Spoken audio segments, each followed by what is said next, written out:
crab people.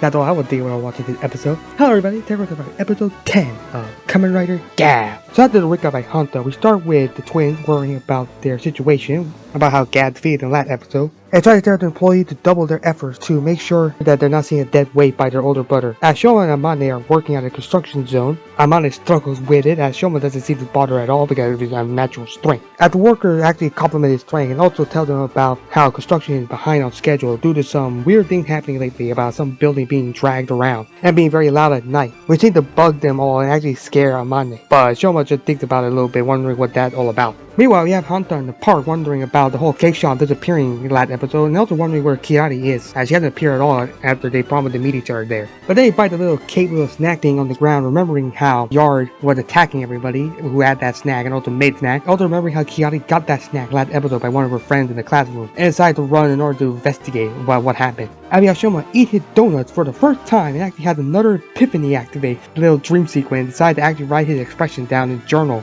And actually see they made a new Gochiso coming out, and I thought it was going to be the donut Gochiso, but it turns out it's not, it's just a repeat of the Gurukan or something like that. So yeah, pretty weird they didn't make the donut Gochiso come out, but it's really weird. But anyway, and they play around the box. She just scares Shoma until he reveals that they're under the box. Yeah, a little fun little moment between the Gochiso and Shoma. As the mother comes out of the restroom and actually wonders if she actually see the Gochiso move, and then wondering if that was a rat or something that Shoma tried to play it off, and maybe it was, that Hunter burst into the door, telling Amanda to investigate something about the shop. Amanda looks it up and actually finds the shop. Looked it up online, actually find where Yard's like human disguise. As Shoma tells some of his Gochiso to investigate, as Hunter decided to search for himself in the area that she actually found out. As Shoma wants to join, as Hunter say that it's too dangerous for him, he also realized he can't transform in front of Shoma. As Shoma insists to come along, as he actually worried that he'll run into Granu and want to protect him. So it's pretty nice to know that Shoma and Hunter are actually worrying about one another, and Hunter relents and decides to let him join as they both leave to investigate more. And interestingly, we see Niev working on his little laboratory as Gloto appears to talk with him, as she knows that he knew that the writers were a thing,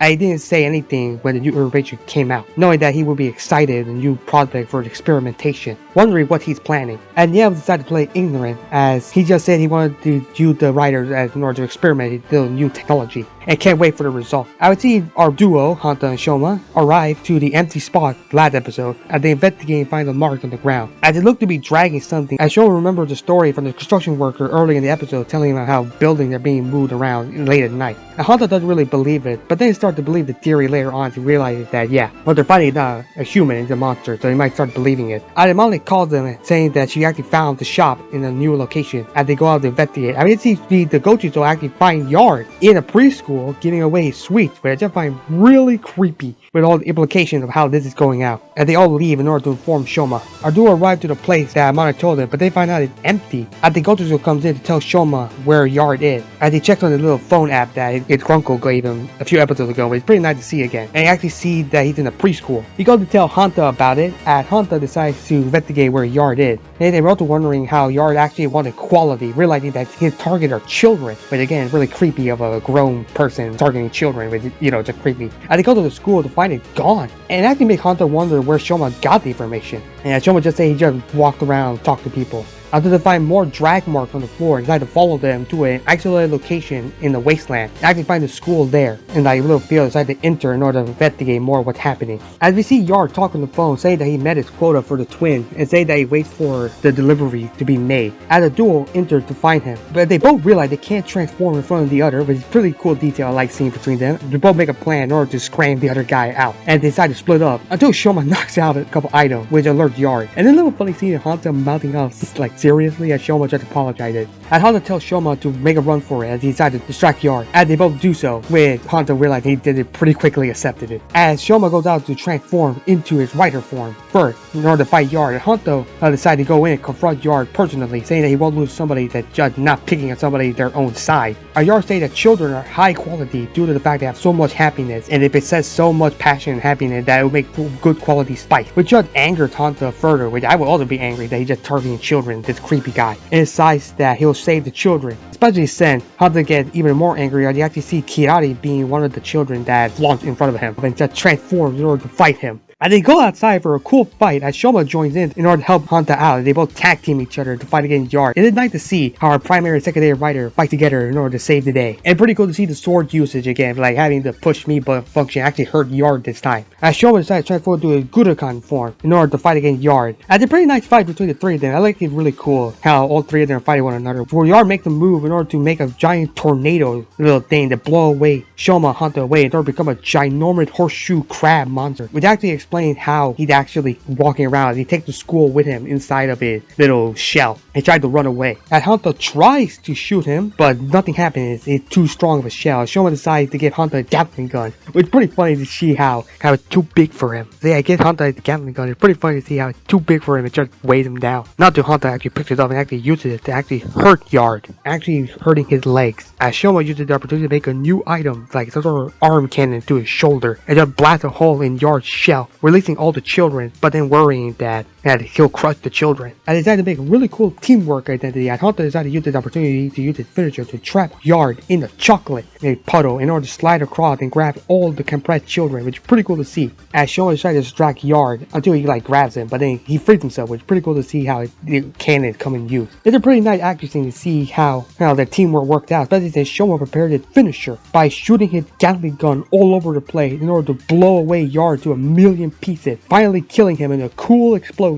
Both our writers stand by in order to make a cool pose. It looks really cool. I love the shot of how they're standing in front of the explosion. It looks really cool, having a primary and secondary writer team up to defeat the villain of the week. They free all the kids, probably off screen, as they just free Kirari, the last one, at a park. And Shoma decides to force Hanta to hide to make sure to not scare her. As she wonders what she's doing here and doesn't remember that she needs to meet up with Hanta and leaves to go to the other park. The duo are happy for the kids being free. And the funny scene plays out, reminding us that there are dorky writers, as they become a dorky writer moment, as they each wonder their heads if the other one escaped, because Hanta wondered if Shoma escaped, and Shoma wondered if Hanta escaped due to the fact that Yard exploded. It's a pretty funny scene, wondering if the other guy's okay and didn't die in the explosion. But then a pretty cool little scene that Hanta realizes he's out of Chokodon in order to transform, and decides to want to come clean, only to tell Shoma if he could borrow some of the Chokodon, which is not what he wanted to say. But then Shoma agreed on the fact that he thinks he's a Grandude, and seeing that he doesn't have his little stomach thing, thinking he has difficulty making his minion, and decided to give him 5 Chokodon in order to help out. Which is pretty cool. I like the fact that Hanta doesn't need to steal anymore. And actually, he probably will find a little cool little detail. Maybe figure out they're alive. Maybe have a little angel wing thing. Similar to like Shoma when they die. So I wonder if that would happen too with Hanta. Realizing they're alive, it probably will treat them better. So yeah, pretty cool, pretty cute scene of our dorky writers. Shoma goes home as he worries about Hanta until Amane comes in, telling him that he's fine and that he was saved by the writer, and the fact that Hanta was still worried for Shoma. As the Monday records Shoma in a little funny moment, it tried to show a recording of him being panicking in order to show Hanta that he's okay. As Shoma realized that Hanta is a good person, as he wondered there are more jobs for them, as Hanta actually goes to the park in order to meet Kirari, as he shows him her new dance move, and it's a really nice wholesome scene. I love it for this story arc to end, a really nice moment. But then we cut to Suga coming into the laboratory saying that his parcel arrived, which is a creepy looking USB drive, and then smiles at what is shown about how Hanta defeated Yard and that he's having fun without him. And then interestingly saying Shoma is their original, continuing to evolve, saying that he's a Grandude at base. At the episode end with Suga looking evilly on some note. Overall, it was a really good episode. I loved how this episode played out. I love how it ended. I will say that it's pretty interesting that Suga talked about how Shoma is the original, like maybe an original creation, making me think that he has something to do with Shoma. Probably would not be shocked he had something to do with it, with Shoma's Grunkle. The fact that, he was the person that actually experimented on Shoma to become like this. I will say I really like the interaction between Shoma and Hanta. I love that they're being dorky one another, and I like the fact that they're worried for one another. It's pretty cool to see. I really like that detail. I will say though that it's pretty exciting. I do love the whole Chokodon thing being a sort of trust between Shoma and Hanta. I really like that. Cannot wait to see more. But instead Hanta now being more alive with Shoma. Hopefully the one day when they actually de-transform for the first time, they actually realize who's who. And hopefully this mystery keeps with them knowing who they are. And it'll probably be easier for them to interact with one another. I can't wait to see that day, because I really do like the tag team between them. Speaking of, I do like the fight scene in this episode. I like the tag team they did. It's pretty much showing that they have synergy with one another. I can't wait to see that more of it in the rest of the season, because I really do like a primary and secondary writer team up episode. It looked really cool. Overall, not really much to say. Can't wait to see what Suga has in plan, because it seems like he has something else. As well as Niel, what he has planned. As well as the twins being desperate. Probably gonna do some desperate moves in order for desperate time, cause of desperate measures, that sort of thing. Rating wise, I gave it a 7.9 out of 10. What do you guys think? Like the episode or do you not? What do you think about the fight between he and Yard, and also the tag team between our Dorky Rider? Also, what else do you think about Suga being creepy? Leave a comment down below and subscribe for more Kamen Rider Gavv content. Peace.